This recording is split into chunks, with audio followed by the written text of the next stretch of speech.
Bonsoir, les informations. L'avocate de Laura Valabji, maître Samantha Aglaé, a déclaré aujourd'hui que l'accusé dans l'affaire de possession illégale d'armes et de munitions ne jouit pas d'un procès juste.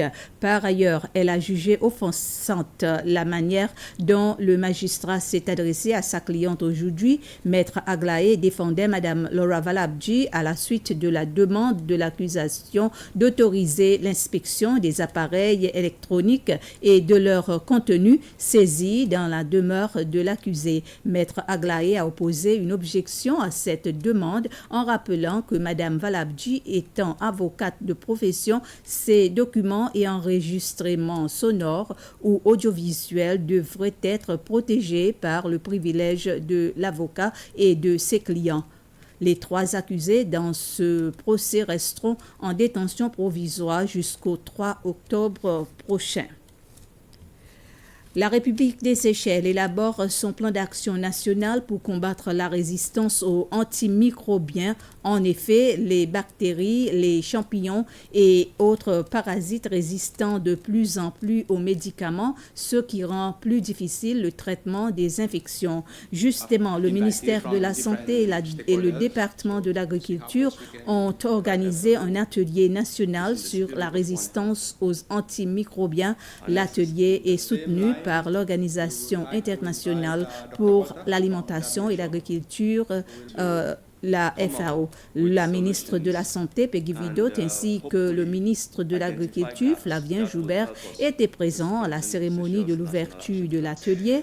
D'après les statistiques de la FAO, en 2019, 4 950 000 personnes sont mortes en raison de leur résistance aux antibiotiques.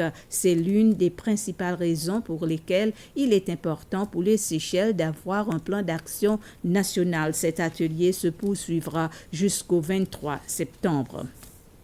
L'autorité de l'aviation civile des Seychelles a récemment organisé une exposition à l'aéroport de Praslin, conjointement avec d'autres partenaires engagés dans la sécurisation de l'aéroport afin de mettre en valeur les équipements de sécurité utilisés par les agents durant leur activité quotidienne. Cette activité s'inscrit dans le cadre de la Semaine de la sécurité dans les aéroports africains, célébrée tous les ans en septembre.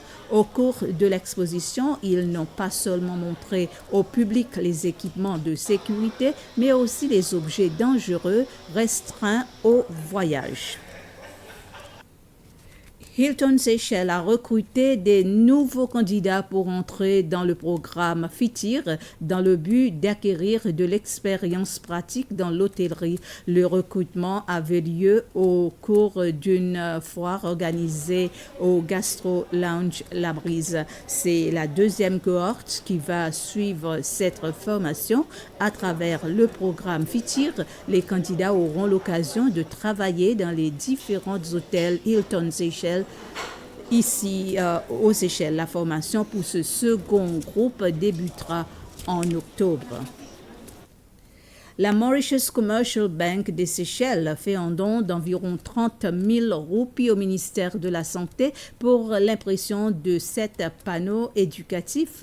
Les panneaux seront placés à Mahé, Praslin et la digue avec pour slogan pour nous les quais, y compris des messages de santé. Ces panneaux font partie des activités de la Journée mondiale du corps qui va être célébrée le 29 septembre. Le thème choisi cette année est « Utilisons le corps pour tout corps ».